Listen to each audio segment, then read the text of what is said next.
আসসালামু আলাইকুম and welcome.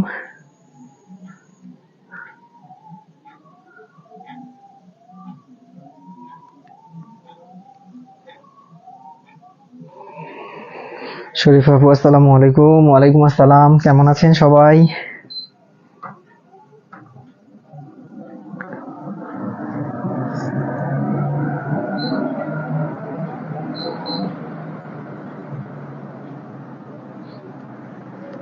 কেমন আছেন? লেখাপড়ার কি অবস্থা একটু জানান আমাকে।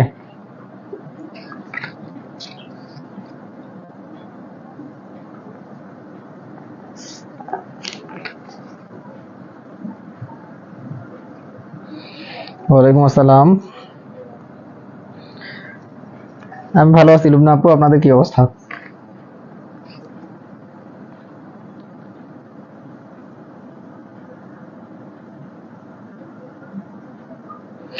ওকে, আজকে হচ্ছে কিছু সমস্যা নিয়ে আলোচনা করার কথা ছিল। তো সমস্যার ওই একটাই জায়গা ছিল সবার, হেক্সাডেসিমেল।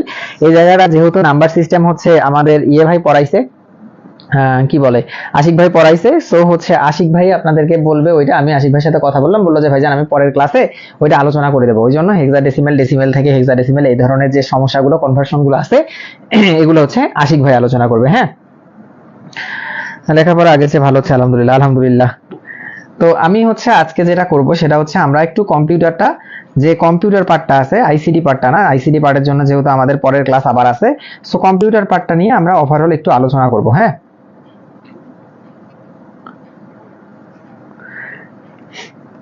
আজকে আমরা বই দেখে দেখে আলোচনা করব একটু, যে কোন জায়গাগুলো আমরা আরেকবার একটু ভালো করে রিভিশন দেব সেটা। তো যেটা শুরু করি, প্রথমেই কথা হচ্ছে যে কম্পিউটারের অঙ্গ সংগঠন। কম্পিউটার অঙ্গ সংগঠনের মধ্যে কি কি রয়েছে আমরা কালকে খুব সুন্দরভাবে ডায়াগ্রামটা পড়েছি। যারা ডায়াগ্রামটা দেখেননি, গত ক্লাসে ডায়াগ্রামটা অবশ্যই দেখে নেবেন। ওইটা দেখলে কম্পিউটারের ফুল অঙ্গ সংগঠনটা সম্পর্কে একটা ধারণা হবে। ওখানে কি ছিল, কম্পিউটারের প্রথমে ছিল এক পাশে সফটওয়্যার, এক পাশে ছিল হার্ডওয়্যার। তো হার্ডওয়্যারের মধ্যে আবার তিনটা পার্ট, একটা হচ্ছে ইনপুট, তারপর হচ্ছে সেন্ট্রাল প্রসেসিং ইউনিট বা সিপিইউ, তারপর আউটপুট। আবার সেন্ট্রাল প্রসেসিং ইউনিটের আবার তিনটা পার্ট। তো এইভাবে করে আমি হার্ডওয়্যারটা পুরোটা দেখেছি, সফটওয়্যারটা পুরোটা দেখেছি। হার্ডওয়্যারের যে অঙ্গ সংগঠনের পুরোটা আমি দেখিয়েছি, এই পুরোটার একটু একটু করে ডিটেলস আপনাদের জানতে হবে। আমি আরেকবার যদি আপনাদেরকে একটু মনে করাই দেই, তাহলে এই জায়গাগুলো থেকে কিন্তু হুবহু ডিরেক্ট এখানে প্রশ্ন আসে। যেমন আমি হার্ডওয়্যারের যে পার্টগুলো আছে, এটার মধ্যে হচ্ছে আপনার আলু বা এরিথমেটিক লজিক ইউনিট যেটা আছে, এখান থেকে ডিরেক্ট প্রশ্ন আসে। তারপরে হচ্ছে মেমোরি ইউনিট, মেমোরি ইউনিট থেকে তো অবশ্যই প্রশ্ন আসে। কন্ট্রোল ইউনিট থেকে আহামরি কিছু আসে না। মেমোরি ইউনিট থেকে কি ধরনের আসে, নিচের কোনটি সেকেন্ডারি মেমোরি, নিচের কোনটি অক্সিলারি মেমোরি বা হচ্ছে প্রাইমারি মেমোরি, এই ধরনের কোশ্চেনগুলো আসে। তো আমরা জানি প্রাইমারি মেমোরি হচ্ছে র্যাম রোম, আর সেকেন্ডারি হচ্ছে সাধারণত আমরা হার্ড ডিস্ক বা সিডি ড্রাইভ যেগুলো বোঝাই, এগুলাকে আর কি। সেকেন্ডারি মেমোরিতে দুই প্রকার, একটা হচ্ছে অপটিক্যাল যেটা আলোর উপর ডিপেন্ড করে কাজ করে, আর একটা হচ্ছে ম্যাগনেটিক যেটা হচ্ছে ম্যাগনেটিক ফিল্ডের উপর ডিপেন্ড করে কাজ করে। আমাদের যে হার্ড ডিস্কটা আছে কম্পিউটারে, এটা সাধারণত ম্যাড ডিস্ক। আর এই যে র্যামের মধ্যে যে স্ট্যাটিক র্যাম আর ডাইনামিক র্যাম, এস র্যাম আর ডি র্যাম, এগুলা আবার ডি র্যামের দুইটা প্রকার, এসডি র্যাম, এডি র্যাম। এগুলার হচ্ছে লাগে আমাদের ইলাবোরেশন লাগে। হ্যাঁ, যে এসডি র্যাম দ্বারা কি বোঝায় বা এস র্যামের ফুল ইলাবোরেশন কি, এটা মানে হচ্ছে স্ট্যাটিক র্যাম, আর ডি র্যাম মানে হচ্ছে ডাইনামিক র্যাম। আবার রোমেরও হচ্ছে কয়েকটা প্রকার আছে, যে PROM, EPROM, EEPROM, মানে হচ্ছে programmable read only memory, erasable programmable read only memory. এই জিনিসগুলোর হচ্ছে ইলাবোরেশন লাগে। এই ইলাবোরেশন গুলো আমাদের মোটামুটি ভাবে শুধু এখানে না, ইয়েতেও লাগে, রিটেনেও লাগে। ভাইয়া কালকে যে কম্পিউটার ক্লাসিফিকেশনটা বলে দিলেন, ওইটা সবগুলোর কমেন্টটা কই জানি হারায় গেল। আপু কি কমেন্ট করে আনসেন্ড করে দিলেন? আর অপটিক্যালের মধ্যে সিডি, ডিভিডি, এগুলা থেকে আসলে কি আসে? এগুলা থেকে আসবে হচ্ছে সিডির পূর্ণরূপ, ডিভিডির পূর্ণরূপ, তারপরে সিডিতে কত মেগাবাইট ধারণ ক্ষমতা, একটা ডিভিডি এর কত মেগাবাইট ধারণ ক্ষমতা, ডিভিডি কিসের উপর ডিপেন্ড করে কাজ করে, এই যে মৌলিক বিষয়গুলো আছে, এগুলো থেকে এখানে প্রশ্ন আসে। অন্যদিকে সফটওয়্যারের কথা যদি বলি, সফটওয়্যারের মধ্যে দুই রকমের সফটওয়্যার, একটা হচ্ছে সিস্টেম সফটওয়্যার, একটা হচ্ছে অ্যাপ্লিকেশন সফটওয়্যার। সিস্টেম সফটওয়্যার কি, যেই সফটওয়্যারটা সাধারণত কম্পিউটারকে রান করার জন্য যেই সফটওয়্যারটা ব্যবহার হয়, এটা হচ্ছে সিস্টেম সফটওয়্যার। এবং সিস্টেম সফটওয়্যারের মধ্যে তিন ধরনের যে সিস্টেম মানে সফটওয়্যার আছে, একটা হচ্ছে অপারেটিং সিস্টেম বা ওএস, একটা হচ্ছে প্রোগ্রামিং, ভাই অ্যান্সার পাইছি, আচ্ছা, একটা হচ্ছে প্রোগ্রামিং ল্যাঙ্গুয়েজ, একটা হচ্ছে অ্যান্টিভাইরাস বা হচ্ছে ইউটিলিটি। এখানকার মধ্যে সবচেয়ে বেশি ইম্পর্টেন্ট আমাদের অপারেটিং সিস্টেম। অপারেটিং সিস্টেম কি? ওই সফটওয়্যার যেটা হচ্ছে কম্পিউটারকে একদম স্টার্ট বাটনে চাপ দেওয়ার সাথে সাথে কম্পিউটারকে একদম ব্যবহার উপযোগী করার মাঝখান পর্যন্ত যে প্রসেসগুলো হয়, এই প্রসেসগুলো যে সফটওয়্যারটা করে তাকেই বলা হয় অপারেটিং সিস্টেম। যেই জিনিসটা পুরো কম্পিউটারকে হচ্ছে ওপেন করে, ঠিক আছে, বা হচ্ছে সব কাজ করার মতো উপযোগী করে তোলে, ওই সিস্টেমটা সফটওয়্যারটা হচ্ছে অপারেটিং সিস্টেম। অপারেটিং সিস্টেমের পর প্রোগ্রামিং ল্যাঙ্গুয়েজ। প্রোগ্রামিং ল্যাঙ্গুয়েজ হচ্ছে এই যে অ্যাপ্লিকেশন সফটওয়্যারগুলো যে আছে, এগুলো বানানোর জন্য আমরা যে ভাষায় লেখালেখি করি কম্পিউটারে, এগুলো হচ্ছে প্রোগ্রামিং ল্যাঙ্গুয়েজ। এই প্রোগ্রামিং ল্যাঙ্গুয়েজটা দিনের পর দিন আস্তে আস্তে করে আপডেট হচ্ছে। প্রথম দিকে একদম মেশিন ল্যাঙ্গুয়েজ আকারে লেখা হইতো, তখন শুধু 1010 আকারে লেখা হইতো। তো ওই লেখাটা খুব কষ্টের ছিল এবং খুব বেশি এক্সপার্ট ছাড়া কোনো লোক প্রোগ্রামিং করতে পারতো না। তারপরে ধীরে ধীরে প্রথম প্রজন্ম, দ্বিতীয় প্রজন্ম, তৃতীয় প্রজন্ম, চতুর্থ প্রজন্ম, এভাবে করে প্রজন্মের পর প্রজন্ম এই প্রোগ্রামিং ভাষাটাকে আস্তে আস্তে সহজ করা হলো, যাতে করে যারা মোটামুটি ভাবে কম্পিউটার সম্পর্কে জ্ঞান রাখে তারাও নতুন নতুন প্রোগ্রাম ডেভেলপ করতে পারে। সো এই যে এই প্রোগ্রামগুলো ডেভেলপ করার জন্য যে ভাষাগুলো, এগুলোকেই প্রোগ্রামিং ল্যাঙ্গুয়েজ বলা হয়। কিন্তু একটা সমস্যা হচ্ছে যে প্রোগ্রামিং ল্যাঙ্গুয়েজ যখন আপডেটেড হয়েছে, সব প্রোগ্রামিং ল্যাঙ্গুয়েজ মেশিন পড়তে পারে না বা কম্পিউটার পড়তে পারে না। তো কম্পিউটারকে ওইটা বোঝানোর জন্য আমরা যে ভাষায় প্রোগ্রাম করি না কেন, ওইটাকে কনভার্ট করে কম্পিউটারের ভাষায় নিতে হয় বা হচ্ছে মেশিন ল্যাঙ্গুয়েজে নিতে হয়। তখন আমাদের কিছু কনভার্টার ইউজ করতে হয়। যেমন আমরা MP4 গান আছে, আমার কাছে একটা ভিডিও গান আছে, আমি সাপোজ ফোনে অডিও আকারে শুনবো, তখন একটা কনভার্টার ইউজ করে আমরা কি করলাম, একটা কনভার্টার ইউজ করে ভিডিও ফোনটা মানে গানটাকে অডিও করলাম, অডিও করে শুনছি। তো সেম ভাবে এই প্রোগ্রামিং ল্যাঙ্গুয়েজেরও কিছু কনভার্টার রয়েছে যেগুলোকে ট্রান্সলেটর বলা হয়। এগুলোর নাম হচ্ছে অ্যাসেম্বলার, ইন্টারপ্রেটার আর কম্পিলার। এদের দ্বারাই যে প্রোগ্রাম হাই রেঞ্জের যে চতুর্থ জেনারেশন, যে ফোর্থ জেনারেশনের যে প্রোগ্রামিং ভাষাগুলো আছে, এগুলোকে কনভার্ট করা হয় করার জন্য, কি করার জন্য, মেশিন ল্যাঙ্গুয়েজ করার জন্য। তো আসে সাধারণত অ্যাসেম্বলার, ইন্টারপ্রেটার, কম্পিলার, এগুলো কি ধরনের প্রোগ্রাম? এগুলো আমাদের প্রোগ্রামিং ল্যাঙ্গুয়েজের এক ধরনের কনভার্টার বা ট্রান্সলেটর বলতে হবে। তারপরে অ্যান্টিভাইরাস প্রোগ্রামের মধ্যে কি আসে?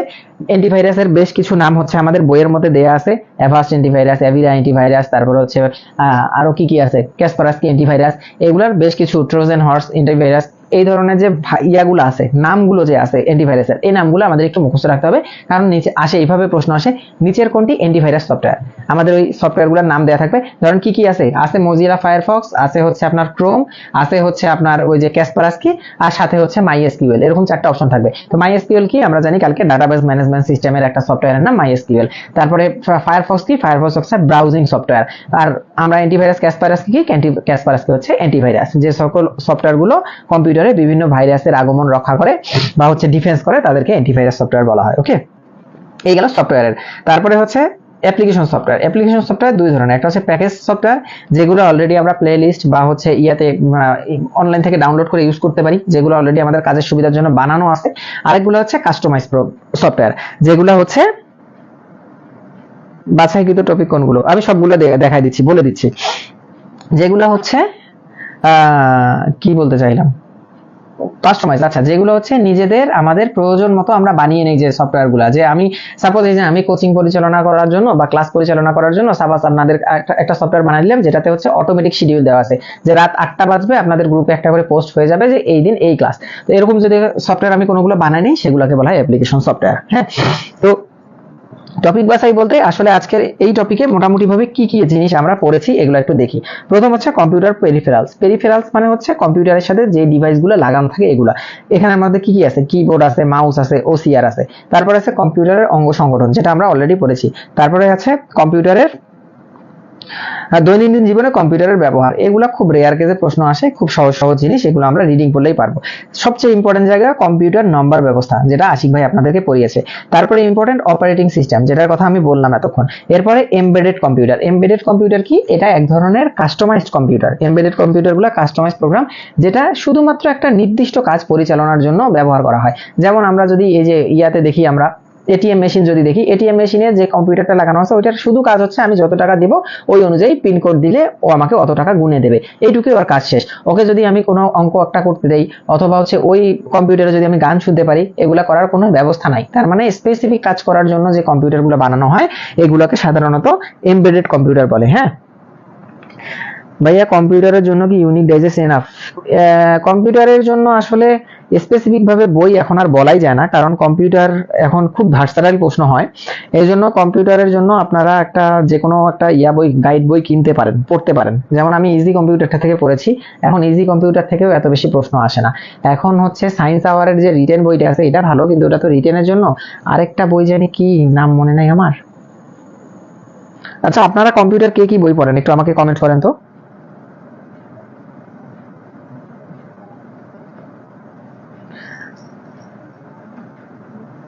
আপনারা কম্পিউটার কে কি বই পড়েন এটা একটু কমেন্ট করেন, আমি সাথে আলোচনা করে যাই। এমবেডেড কম্পিউটারের পরে যেটা আছে সেটা হচ্ছে কম্পিউটারের ইতিহাস। আহামরি আসে না, কিন্তু কম্পিউটার ইতিহাস থেকে কোন জিনিসগুলো আসে আমি আপনাদেরকে বলি। এটা প্রায় সময় আসে, কত পৃষ্ঠা আছে, 3 পৃষ্ঠায়। আচ্ছা, এই যে এই জিনিসগুলো কম্পিউটারের ইতিহাস থেকে আসবে। আসবে হচ্ছে যে ট্রানজিস্টর, ট্রানজিস্টর কত সালে আবিষ্কার হয়, কে আবিষ্কার করে। তারপরে হচ্ছে আইসি বা ইন্টিগ্রেটেড সার্কিট থেকে আসে, ইন্টিগ্রেটেড সার্কিট কে আবিষ্কার করে, কত সালে আবিষ্কার করে। আর সবচেয়ে বেশি প্রশ্ন মাঝে মাঝে হলে হয় এই যে একটা ছক আছে না, যে এটা কি দেখা যায়, আচ্ছা উল্টা দেখা যাবে কিনা আমি জানি না। এটা হচ্ছে যে প্রথম ইলেকট্রনিক কম্পিউটার কি, আমরা জানি সবাই মার্ক 1। তারপরে আছে বাইনারি গণিত ভিত্তিক প্রথম ইলেকট্রনিক কম্পিউটার কি, আমরা জানি এবিসি। তারপরে হচ্ছে প্রথম পূর্ণাঙ্গ ইলেকট্রনিক কম্পিউটার, আমরা জানি ইনায়াক 1। তারপরে প্রথম নিয়ন্ত্রিত ইলেকট্রোমেকানিক্যাল কম্পিউটার Z3। প্রথম সংরক্ষিত প্রোগ্রাম বিশিষ্ট কম্পিউটার ETSAC। প্রথম বাণিজ্যিক ভিত্তিতে তৈরি প্রথম কম্পিউটার ইউনিভ্যাক 1, এটা কিন্তু পরীক্ষায় আসছিল গতবার। তারপরে হচ্ছে বাণিজ্যিক ভিত্তিতে উৎপাদিত প্রথম ডিজিটাল কম্পিউটার ইউনিভ্যাক 1। ট্রানজিস্টর ভিত্তিক প্রথম কম্পিউটার TXO। ট্রানজিস্টর ভিত্তিক প্রথম মিনি কম্পিউটার PDP-8। তারপরে ইন্টিগ্রেটেড সার্কিট ভিত্তিক প্রথম কম্পিউটার B2500 B3500। আইসি চিপ দিয়ে তৈরি IBM সিস্টেম 360। আর মাইক্রোপ্রসেসর ভিত্তিক হচ্ছে অল্টার 880। এই যে যে একটা লিস্ট আছে, এই লিস্টটা হচ্ছে আমাদের ইম্পর্টেন্ট, এই লিস্টটা থেকে প্রায় সময় প্রশ্ন হয়। হ্যাঁ, এই লিস্টটা আমরা একটু দেখে নেব। তারপরে যেটা আছে আমাদের আলাস কম্পিউটার। হ্যাঁ হ্যাঁ, এই আলাস কম্পিউটারটা মোটামুটি ভালো।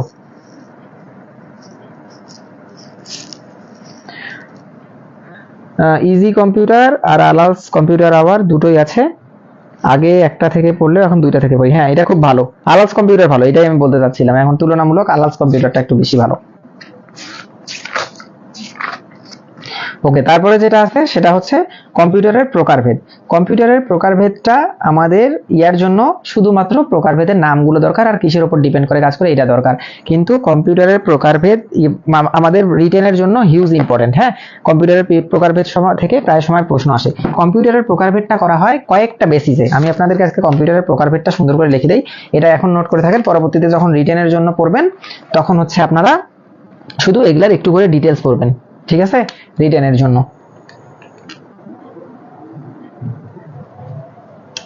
কম্পিউটার,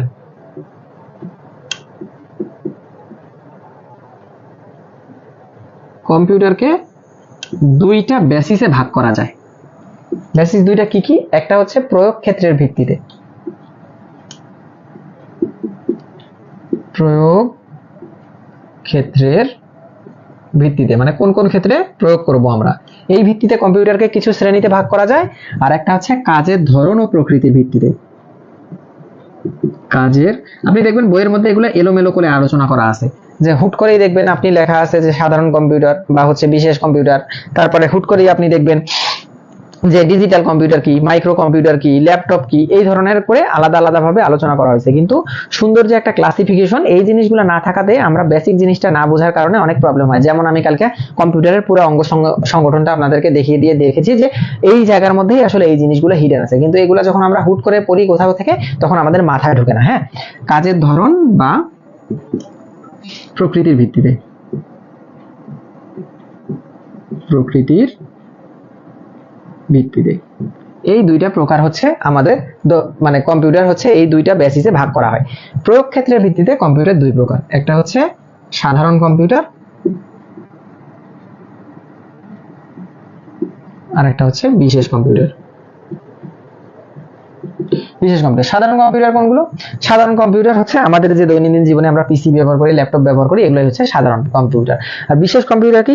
ধরেন চাঁদে অভিযান চালানোর জন্য যে কম্পিউটার ব্যবহার করা হয়, অথবা হচ্ছে মহাকাশ গবেষণার জন্য যে কম্পিউটার আলাদাভাবে বিশেষভাবে তৈরি করা হয়, অথবা ওই যে এমবেডেড কম্পিউটারের কথা বললাম যে বিশেষ একটা কাজের জন্য যেটা ব্যবহার করা হয়, এটিএম মেশিনে যেটা ব্যবহার করা হয়, এই ধরনের হচ্ছে কম্পিউটারগুলোকে বলা হয় বিশেষ কম্পিউটার। এই দুইটা হচ্ছে প্রয়োগ ক্ষেত্রের ভিত্তিতে আমি কোথায় কম্পিউটারের ব্যবহারটা প্রয়োগ করছি। হ্যাঁ, সাধারণ জীবনযাপনে আমরা যে কম্পিউটারগুলো ইউজ করি সেগুলো হচ্ছে সাধারণ, আর বিশেষ হচ্ছে কোনো একটা স্পেসিফিক কাজের উপর ডিপেন্ড করে। ফ্রাইডে এর এক্সামে কি এই সবগুলো টপিক থাকবে? ভাই এক্সামের ব্যাপারটা একটু কষ্ট করে একটা আশিক ভাইকে ফোন দিয়ে, হ্যাঁ আশিক ভাই এক্সামের ব্যাপারটা হ্যান্ডেল করে তো উনি জানে। আর এই যে কাজের ধরন যে আছে, এই কাজের ধরনের ভিত্তিতে কম্পিউটারকে আবার তিনটা ভাগে ভাগ করা যায়। একটা হচ্ছে অ্যানালগ কম্পিউটার, একটা হচ্ছে ডিজিটাল কম্পিউটার, আর একটা হচ্ছে হাইব্রিড কম্পিউটার। Hybrid computer. এখন অ্যানালগ কম্পিউটার কি? অ্যানালগ কম্পিউটারের সহজ সংজ্ঞা হচ্ছে যে যেই যন্ত্রটা তাপ বা চাপকে ইনপুট হিসাবে নেয়, কন্ট্রোল ইউনিট থেকে এটাকে কি হিসেবে গ্রাফ বা কাটা আকারে দেখায়, তাদেরকে অ্যানালগ কম্পিউটার বলে। আর অর্থাৎ আমরা কোনো ডিজিটাল কোনো সংকেত ইয়া দেব না, আমরা ইনপুট দেব না। আমরা কি দেব? আমরা ইনপুট হিসেবে দেব হচ্ছে তাপ বা চাপ। তাপ বা চাপ এটাকে কন্ট্রোল ইউনিটে নিয়ে গিয়ে প্রসেস করবে। কন্ট্রোল ইউনিট এটা শো করবে কিভাবে? শো করবে গ্রাফ অথবা কাটার মাধ্যমে। গ্রাফ অথবা কাটার মাধ্যমে। এটাই হচ্ছে আমাদের অ্যানালগ কম্পিউটারের একটা সিম্পল ডায়াগ্রাম। আপনারা যখন রিটেনে লিখবেন অ্যানালগ কম্পিউটার কাকে বলে, আপনারা শুধু লিখে দেখবেন যে সকল কম্পিউটার ইনপুট হিসাবে চাপ বা তাপ গ্রহণ করে সেন্ট্রাল ইউনিটের মাধ্যমে, কন্ট্রোল ইউনিটের মাধ্যমে সেটাকে প্রসেস করে গ্রাফ বা কাটা আকারে হচ্ছে ইয়ে দেয়, তাকে হচ্ছে রেজাল্ট দেয় বা ফলাফল দেয়, তাকে হচ্ছে অ্যানালগ কম্পিউটার বলা হয়। এইটুক লিখে এইটুক অ্যাড করে দেবেন আপনারা 2 আমাদের রিটেন যখন দেবেন তখন জানবেন যে বিজ্ঞানের ইয়া কিন্তু মানে কোনোভাবেই 2-2.5 মিনিটের বেশি সময় নেই। আমরা 3 থেকে 4 লাইন হাইয়েস্ট লিখতে পারবো আর একটা ছোট্ট ডায়াগ্রাম আর্ট করার টাইম পাবো। আমরা যদি এর চেয়ে বেশি ধরতে চাই জীবনে বিজ্ঞান ফুল মার্ক অ্যান্সার করতে পারবো না। এই জন্য বিজ্ঞানের জন্য এরকম নিজের মতো করে কিছু ডায়াগ্রাম বানানো খুবই ইম্পর্টেন্ট। আমি হচ্ছে যে কিছু কোচিং এ কিছু টেকনিক দিছিল আমাদের 43 রিটেনের সময়, ওই অনুযায়ী আমি নিজে নিজে সবগুলো জিনিসের ডায়াগ্রাম বানাই ফেলছিলাম খাতার মধ্যে। যখন যখন যেভাবে ইয়া করছিলাম তখন ওটা চেষ্টা করেছিলাম যে এই জিনিসটাকে ডায়াগ্রাম আকারে প্রকাশ করলে কেমন হবে, তো নিজের মতো করে করেছিলাম যাতে করে 2টা লাইন লিখে একটা ডায়াগ্রাম আর্ট করে দিতে পারি। সো এটা হচ্ছে মোটামুটি ভাবে একটা টেকনিক বলতে পারেন। যেহেতু রিটেন কোয়ালিফাই করেছি তার মানে হয়তো কাজে লাগছিল এই টেকনিকগুলা। তো এটা হচ্ছে আমাদের অ্যানালগ কম্পিউটার। যেমন উদাহরণ কি, যেমন আমরা মোটরসাইকেল যে বাইক যে চালাই, বাইকের মধ্যে দেখবেন যে ওর যে স্পিডোমিটারটা আছে ওটার মধ্যে আস্তে আস্তে বাড়াচ্ছি আমি গতি আর চাপ বাড়াচ্ছি আর আস্তে আস্তে করে ইয়া বাড়তেছে, মানে ওই যে কাটাটা আস্তে আস্তে করে এইভাবে করে মিটারের দিকে আস্তে আস্তে করে বাড়তেছে। এই যে 0 থেকে 100 পর্যন্ত যদি স্পিড ধরি আস্তে আস্তে করে কাটাটা এইভাবে করে বাড়তে মানে ডান দিকে আস্তে আস্তে সরতেছে। তো এটাই হচ্ছে অ্যানালগ কম্পিউটারের যে উদাহরণ। তারপরে যদি বলি আমরা ডিজিটাল কম্পিউটার, ডিজিটাল কম্পিউটার যেটা আছে এটা সব সময় ডিজিটাল ইনপুট নেয়। ইনপুট হিসেবে কি নেয় আমরা জানি, ডিজিটাল ইনপুট কি কি দুইটাই আমরা 1 আর 0, কালকে যেটা বললাম কারেন্ট আছে আর কারেন্ট নেই। 1-0 কে ইনপুট হিসেবে নেয়, এটাকে কন্ট্রোল ইউনিট না লিখে সিপিইউ হচ্ছে এটার প্রসেসিং করে, মানে সেন্ট্রাল প্রসেসিং ইউনিট থাকে। ইয়াতে ছিল শুধু কন্ট্রোল ইউনিট আর এটাতে হচ্ছে সেন্ট্রাল প্রসেসিং ইউনিট। এটা করার পরে রেজাল্ট কিসে শো করে? সাধারণত মনিটরে শো করে। এই হচ্ছে আমাদের ডিজিটাল কম্পিউটারের গঠন। তার মানে ডিজিটাল কম্পিউটারে আমরা ইনপুট হিসাবে কি দেই? ডিজিটাল সিগন্যাল দেই, এটা সিপিইউর মধ্যে প্রসেস হয়ে মনিটরের মাধ্যমে আউটপুট দেয়। আর যেটা আমাদের হাইব্রিড কম্পিউটার সেটা অ্যানালগ ডিজিটাল মিক্সড। আমরা এখানে হয় ডিজিটাল সিগন্যাল দেব অথবা তাপ অথবা চাপ দেব, তাপ বা চাপ। আর এখানে প্রসেসটা হবে সিপিইউ অথবা সিইউ সেন্ট্রাল ইউনিট, আর মনিটর অথবা কাটা আকারে, কাটা বা গ্রাফ আকারে শো করবে। এটা হচ্ছে হাইব্রিড কম্পিউটারের গঠন। ওকে, এটা ইনপুট, এটা হচ্ছে আউটপুট। এটা হচ্ছে আমাদের হাইব্রিড কম্পিউটারের গঠন। তো আমরা যেখানে ছিলাম, আমরা ছিলাম কোথায়? Digital computer. Digital computer, hybrid computer, তিনটার ধরন দেখলাম। এই দুইটার আর কোনো সাবডিভিশন নাই, তবে যে ডিজিটাল কম্পিউটার আছে এটাকে আবার 4টা ভাগে ভাগ করা যায়। কয়টা ভাগে ভাগ করা যায়?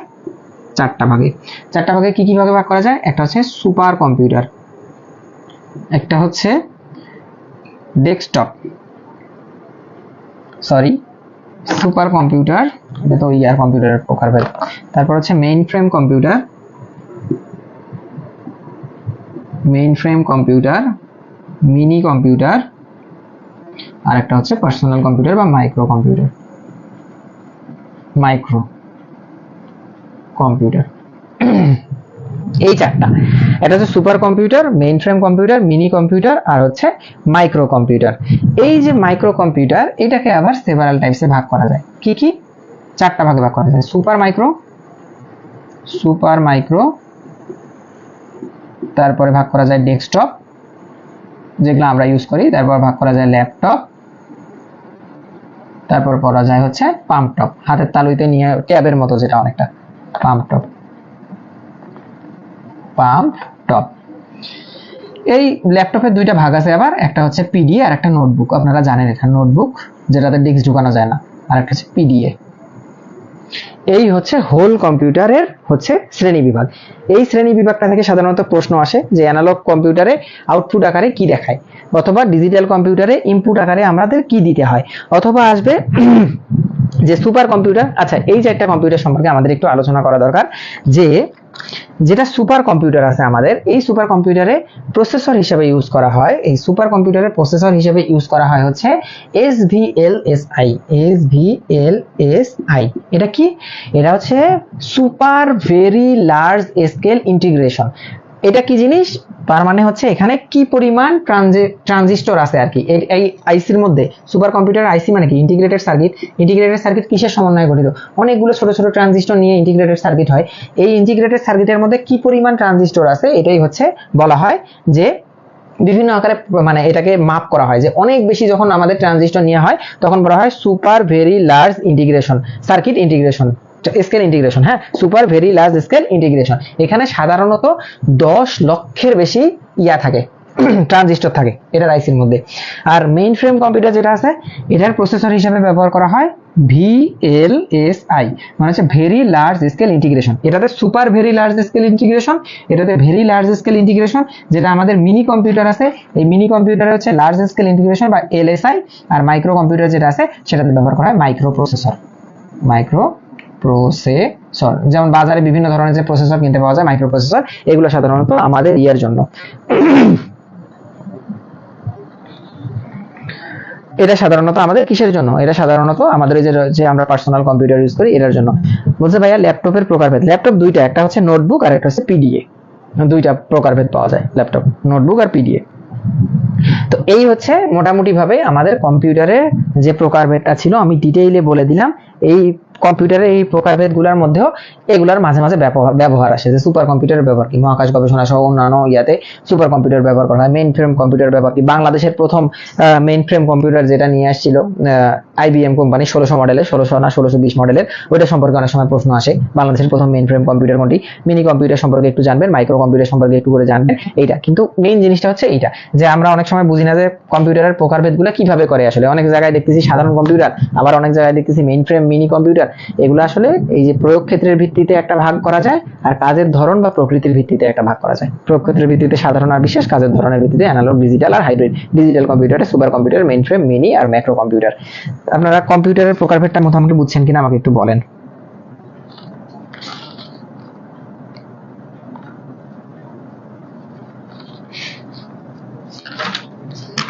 বলুন তো দেখি ভাই।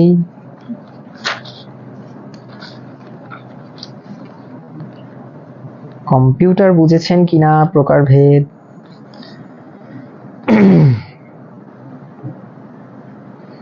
বুঝছি, অনেক পড়া। এগুলাতে খুব বেশি বেশি পড়া নাই তো, এগুলা একটু একটু করে শুধু ইনফরমেশন গুলো জানলেই হবে।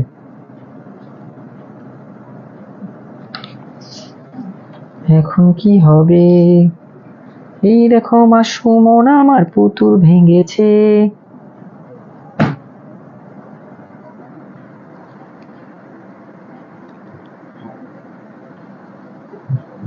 ওকে, এরপরে যে জিনিসটা আছে সেটা হচ্ছে কম্পিউটার প্রোগ্রাম। প্রোগ্রামের মধ্যে আছে কি কি? ভাইরাস আর ফায়ারওয়াল। ভাইরাস সম্পর্কে আমি বললাম অলরেডি, যে ভাইরাসের শুধু নামগুলো জানতে হবে আমাদের, ওই লিস্টটা মুখস্থ করে ফেলবেন। ফায়ারওয়াল কি? ফায়ারওয়াল হচ্ছে এক ধরনের কম্পিউটারের বর্ডার বা হচ্ছে সীমানা বলা চলে, যেখানে হচ্ছে অযাচিত কোনো এন্ট্রি বাধাগ্রস্ত করে। ধরেন অন্য কেউ আপনার নেট ব্যবহার করে আপনার কম্পিউটারের ডাটা চুরি করার চেষ্টা করবে।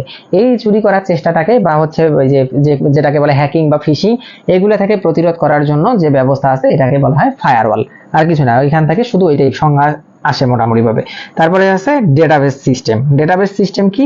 ডেটাবেস সিস্টেম সম্পর্কে আসেন একটু আমি আলোচনা করে দেই, যেটা আপনারা একটু বোঝার সুবিধা হবে। তাহলে একটু আগে আমরা বলছি না যে সফটওয়্যারের মধ্যে আছে সিস্টেম সফটওয়্যার আর অ্যাপ্লিকেশন সফটওয়্যার। অ্যাপ্লিকেশন সফটওয়্যারের মধ্যে যে আছে ওই অ্যাপ্লিকেশন সফটওয়্যারের মধ্যে আমাদের একটা আছে না ডেটাবেস ম্যানেজমেন্ট সিস্টেম। এই ডেটাবেস ম্যানেজমেন্ট সিস্টেমটা আসেন একটু আলোচনা করে দিই।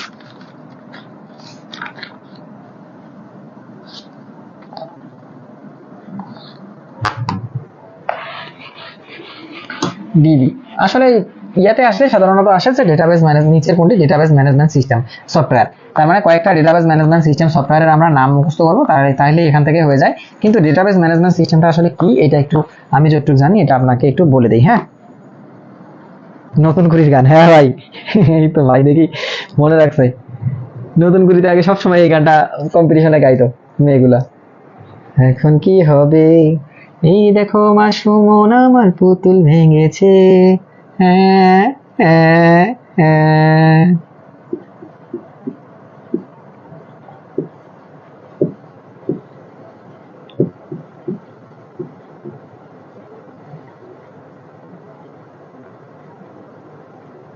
Database Management System DBMS।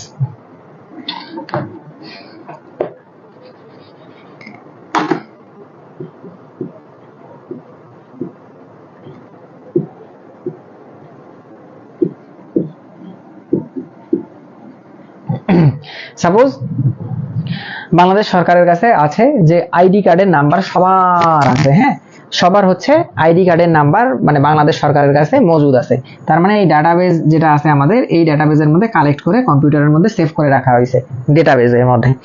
এখন আমার এইগুলা ধরেন ইউজার, এগুলো হচ্ছে ইউজার। এখন কোনো কারণে বয়স্ক ভাতা দিবে আমাদেরকে।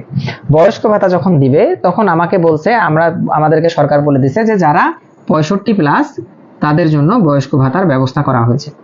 এখন ডাটাবেস যে আছে এই ডাটাবেসের মধ্যে তো সবার আইডি কার্ডের নাম্বার আছে, আমি কিভাবে বুঝবো 65+ কারা, তাই না? এটাই হচ্ছে ফ্যাক্ট। এই সমস্যাগুলো সমাধান করার জন্য এখন আবার নতুন করে তো ওগুলার ভিতরে ঢুকে ঢুকে দেখা পসিবল না যে কার কার বয়স 65 এরকম করে। এখানে তো স্প্রেডশিটের আকারে যদিও সাজানোই আছে যে নাম অমুক, এজ এত, বাড়ি এই জায়গায়, কিন্তু আমাদের এজ গুলা আলাদাভাবে খুঁজে বের করতে হলে ফোল্ডারের ভিতর ঢুকে ঢুকে দেখতে হবে। এই সমস্যাটা সমাধানের জন্য এই ডাটাবেস ম্যানেজমেন্ট সিস্টেম সফটওয়্যার কিভাবে কাজ করে, এটাকে হচ্ছে প্রোগ্রাম করতে হয়। প্রোগ্রাম করে আমাদের করতে হয়, মানে সাজায় দিতে হয়। কিভাবে সাজায় দিতে হয়, যেমন আমি রিটেনের জন্য শিখছিলাম যে 60 মানে 65+ কিভাবে আমি বের করব, এটার জন্য এইভাবে করে এসকিউএল সফটওয়্যার একটা আছে, ওই এসকিউএল সফটওয়্যার দিয়ে এইভাবে করে কমেন্ট করতে হয়। SQL select star from NID where is more than or equal 65 দিয়ে একটা সেমিকোলন দিতে হয়।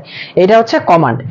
যখনই আমি এই কমেন্টটা ডাটাবেস ম্যানেজমেন্ট সিস্টেমের মধ্যে সেট করে দেব, তখনই যখন একটা ইউজার এখান থেকে শুধুমাত্র 65+ জনগণ নিতে যাবে, শুধু 65 লিখে যখনই এন্টার করবে, এখানের মধ্যে পুরা এই সেটআপটা যখন দেয়া থাকবে, তখন এই সফটওয়্যার কি করবে, ডাটাবেসের মধ্যে সার্চ করবে। সার্চ করে এই যে এজের ঘরটা আছে, এই এজের ঘরে শুধুমাত্র যারা 65 বা 65+ তাদের পুরো নামটা আলাদা করে নিয়ে এই ডাটাবেস ম্যানেজমেন্ট সিস্টেমে পাঠাবে। তখন ডাটাবেস ম্যানেজমেন্ট সিস্টেম আবার এটা ইউজারকে শো করবে।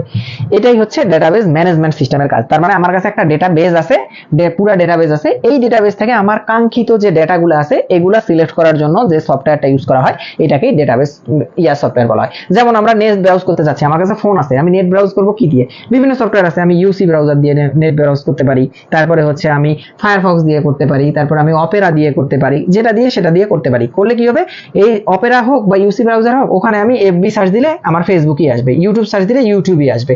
সেম ভাবে এই যে ডাটাবেস ম্যানেজমেন্ট যে সিস্টেমটা আছে এটার বিভিন্ন নাম, বিভিন্ন ডাটাবেস ম্যানেজমেন্ট সিস্টেম আছে, মাই এসকিউএল, তারপর শুধু এসকিউএল, এরকম আরো কয়েকটা নাম আছে, এটা আমাদের একটু মুখস্থ করতে হবে। এই নামগুলো হচ্ছে ডাটাবেস ম্যানেজমেন্ট সিস্টেম সফটওয়্যারের নাম। এদেরকে যদি আমি এরকম ভাবে কোনো একটা কমান্ড সাজায় দিতে পারি, তাহলে যে কোনো ডাটাবেসে ঢুকে শুধুমাত্র আমাদের কাঙ্ক্ষিত রেজাল্টটা নিয়ে আমাদেরকে শো করতে পারবে। এটাই হচ্ছে ডাটাবেস ম্যানেজমেন্ট সিস্টেম সফটওয়্যারের কাজ।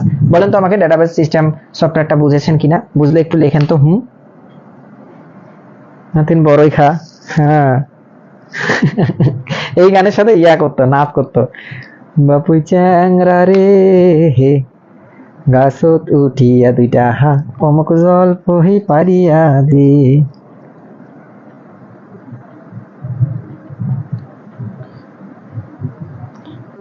দেখেন ডাটাবেস ম্যানেজমেন্ট সিস্টেমের ব্যাপারটা একটু বুঝেছেন কিনা লিখে দেন।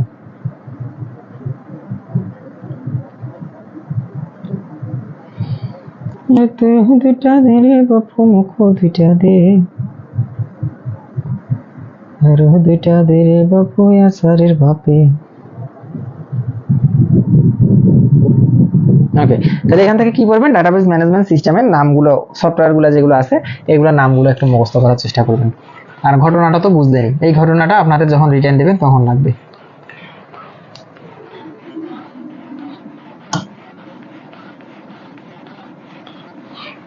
কম্পিউটারের জিনিসগুলা প্রিলির সময় আসলেই তেমন কিছু বোঝা যায় না, কারণ কোনো কিছু ডিটেলস নাই, কিন্তু রিটেন পরীক্ষা একবার দিলে কম্পিউটারের জিনিসগুলো মোটামুটিভাবে বোঝা যায়। আমার তো আর কম্পিউটার বেস ছিল না বা হচ্ছে ইয়া ছিল না, আমার বায়োলজিক্যাল সাবজেক্ট ছিল, তারপরেও রিটেন দেওয়ার পরে মোটামুটিভাবে ব্যাপারগুলো একটু বুঝেছি। ওকে, এরপরে যেটা আছে আমাদের সেটা হচ্ছে ই কমার্স। ই কমার্স ব্যাপারটা আপনারা জানেনই, বাংলা পড়া, কোনো কিছুই নাই, যে মানে ইন্টারনেটের মাধ্যমে যে ব্যবসা এখন আপুরা যেটা বেশি করতেছে আর কি।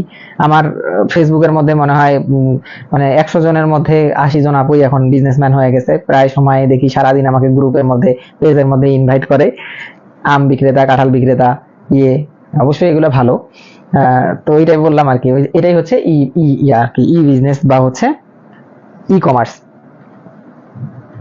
তারপরে যেটা আছে সেটা হচ্ছে আপনাদের মোবাইল প্রযুক্তি। মোবাইল প্রযুক্তির বৈশিষ্ট্য বলতে মোবাইল প্রযুক্তিগুলা যে আছে, এই মোবাইল প্রযুক্তি থেকে আর আহামরি কোনো প্রশ্ন আসে না। কোন জেনারেশনের মোবাইলে ভিডিও কলিং আরম্ভ হয়েছে, কখন আরম্ভ হয়েছে, এগুলো হচ্ছে সাধারণ জ্ঞানের প্রশ্নের মতো।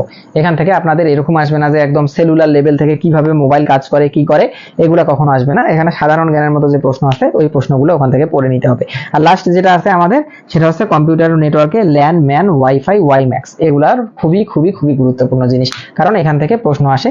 তাও প্রশ্ন আসে এরকম ওই যে কোনো মানে প্রশ্ন না, কি জানি বলে ওটাকে, যে একদম মলিকুলার লেভেলের কোনো প্রশ্ন না, বা হচ্ছে ইঞ্জিনিয়ারিং কোনো প্রশ্ন না। আসে হচ্ছে ল্যানের পূর্ণরূপ, ওয়ানের পূর্ণরূপ, তারপরে আসে হচ্ছে ওয়ান কতদূর পর্যন্ত করে, এরিয়া কাভার করতে পারে, ল্যানের উদাহরণ কোনটি, যেমন ব্লুটুথ কিসের উদাহরণ, এগুলা দিয়ে আর কি প্রশ্ন আসে। হ্যাঁ, এর চেয়ে বাইরের কিছু আসে না। 294 পৃষ্ঠা।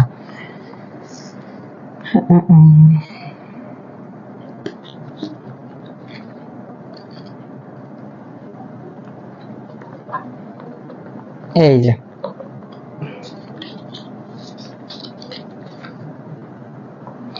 এখানে আছে নেটওয়ার্কের প্রকারভেদ, ভৌগোলিক আকার এবং বিশ্লেষণের উপর ডিপেন্ড করে। প্যান বা হচ্ছে পার্সোনাল এরিয়া নেটওয়ার্ক, ল্যান বা লোকাল এরিয়া নেটওয়ার্ক, তারপর হচ্ছে ওয়ান ম্যান বা মেট্রোপলিটন এরিয়া নেটওয়ার্ক, আর হচ্ছে ওয়ান বা ওয়াইড এরিয়া নেটওয়ার্ক। এগুলার হচ্ছে পূর্ণরূপ আসে। আর সবচেয়ে বেশি আসে আপনাদের প্রায় সময় আসে যে ল্যানের ক্ষেত্রে ওয়াইফাই এর স্ট্যান্ডার্ড কত, তারপরে ওয়াই ম্যাক্স এর স্ট্যান্ডার্ড কত, ব্লুটুথের স্ট্যান্ডার্ড কত, এগুলা প্রায় সময় আসে। তো আমার এই জিনিসটা একটু বেশি উল্টাপাল্টা হয়ে যাইতো, যে ল্যানের ক্ষেত্রে ইয়ার স্ট্যান্ডার্ড কত, ওয়াইফাই এর স্ট্যান্ডার্ড কত, আর হচ্ছে ওয়াই ম্যাক্স এর স্ট্যান্ডার্ড কত, ব্লুটুথের স্ট্যান্ডার্ড কত, এই জিনিসগুলো একটু আমার মধ্যে হয়ে যাইতো, গুলাই যাইতো। তো এই জিনিসটাকে আমি এইভাবে মনে রাখতাম যে ওয়াইফাই যেটা আছে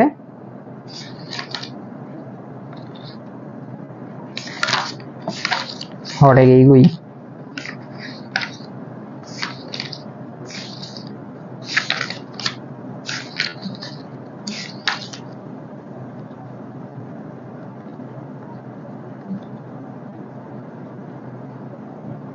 ব্লুটুথ 802.11.5 সবগুলো একটু লিখে দেন।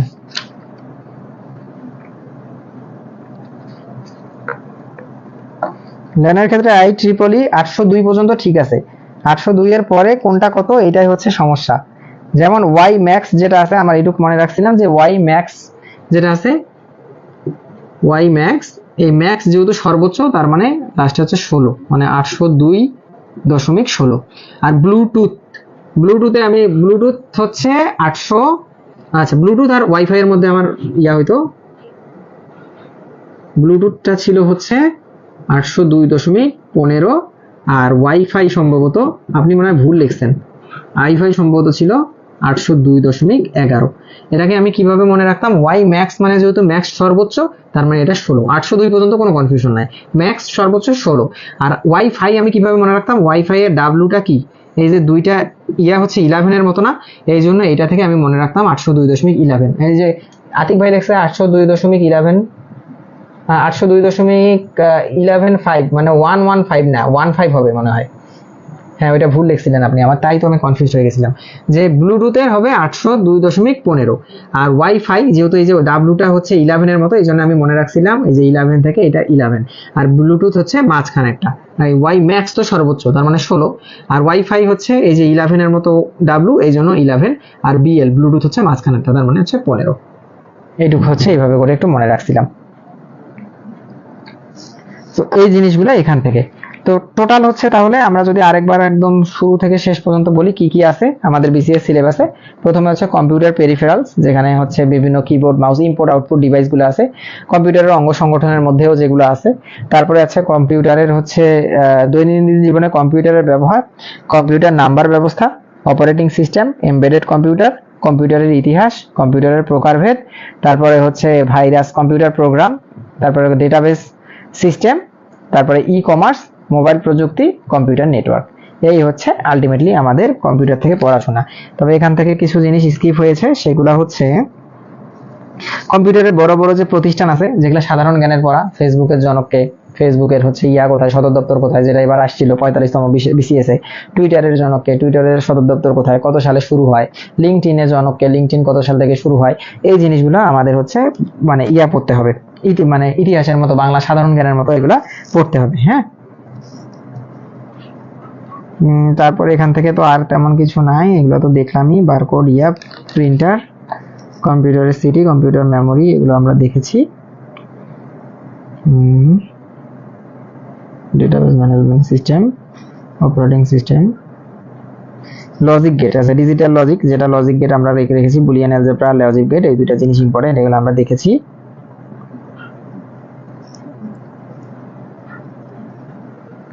আচ্ছা, আরেকটা জিনিস আছে প্রোটোকল আর ওএসআই মডেল, এই জিনিসটা একটু আপনারা নিজেরা দেখে নেবেন। হ্যাঁ, না দেখলে কোনো একটা ক্লাসে আমি বলে দেবো প্রোটোকল আর ওএসআই মডেল।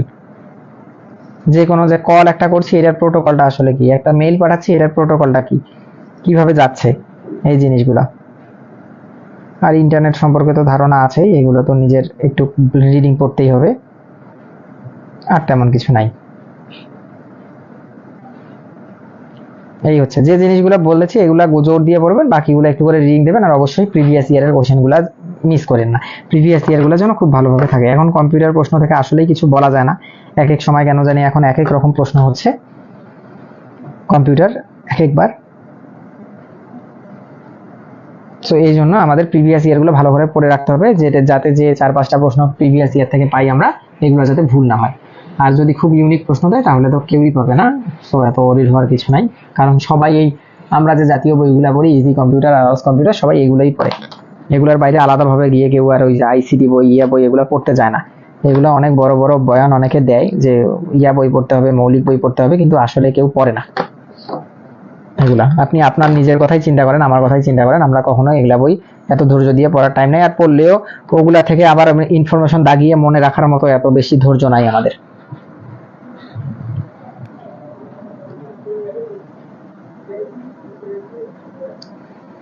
সো এই ছিল আজকের মোটামুটি ভাবে ছোট্ট একটা ক্লাস। এখানের মধ্যে কোনো সমস্যা থাকলে নেক্সট দিন একটু আশিক ভাইকে বললেন। আর কালকে মেবি পরীক্ষা না,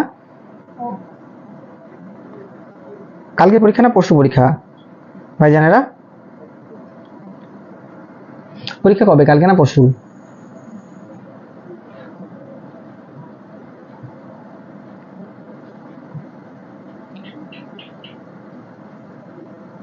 পরশু। ওকে, তাহলে এতদিন তো ক্লাসের সাথে সাথে পড়ছেনই, আর কালকে একটু রিভিশন দিয়ে নেন, তাহলে দিয়ে পরীক্ষাটা দেন ফ্রাইডে। ওকে,